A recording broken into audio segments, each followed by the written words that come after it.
As-tu déjà entendu ces mots glacials? Nous avons tout essayé. Il n'y a plus rien à faire.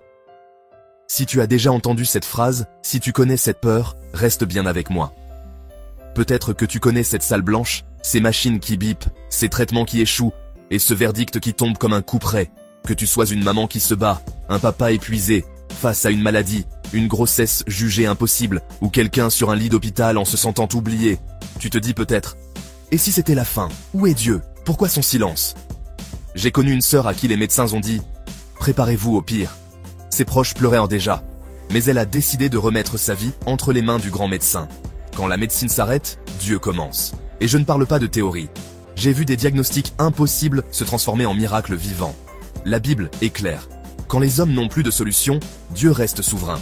Dans Psaume 118, verset 17, il est écrit « Je ne mourrai pas, je vivrai, et je raconterai les œuvres de l'Éternel. » Et dans Luc chapitre 18, verset 27, Jésus dit « Ce qui est impossible aux hommes est possible à Dieu. » Psaume 41, verset 4 dit « Éternel, aie pitié de moi, guéris-moi. » Jérémie 17, verset 14 dit « Guéris-moi, Éternel, et je serai guéri. Sauve-moi, et je serai sauvé, car tu es ma gloire. » Luc 8, verset 50. Jésus dit à Jairus, un père désespéré, « Ne crains pas, crois seulement, et elle sera sauvée. » Cette sœur s'est accrochée à ses promesses malgré la douleur. Et contre toute attente, ce que la science disait irréversible a commencé à s'inverser. Sa santé s'est relevée. Aujourd'hui, elle est devenue un témoignage vivant. Dieu a toujours le dernier mot. Et toi, peut-être que ce n'est pas ton corps.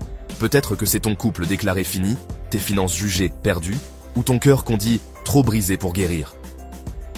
Aujourd'hui, fais ce geste simple. Écris sur une feuille le verdict que le monde a posé sur ta vie.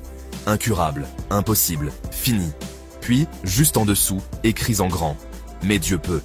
Chaque matin, lis à voix haute. Luc, chapitre 18, verset 27. Pose ta main sur ton cœur ou sur la partie malade et déclare « Seigneur, je crois que tu agis là où les hommes ne peuvent plus. » Note aussi « Dieu n'a pas fini avec moi. » Même si tu ne ressens rien, continue. C'est ton acte de foi. Écoute-moi bien. Ne laisse pas un diagnostic être le dernier mot de ta vie. Dieu est l'alpha et l'oméga. Ce qu'il commence, il sait l'achever. Alors crois-le, ce n'est pas fini pour toi. Ta guérison, ta restauration, ta résurrection intérieure peuvent commencer aujourd'hui. Écris en commentaire. Dieu a le dernier mot. Et si tu connais quelqu'un qui traverse une épreuve médicale ou personnelle, partage-lui ce message d'espoir. Parce qu'une étincelle de foi peut rallumer une vie. Et surtout, abonne-toi. Tu n'es pas seul, la famille exotérique prie avec toi.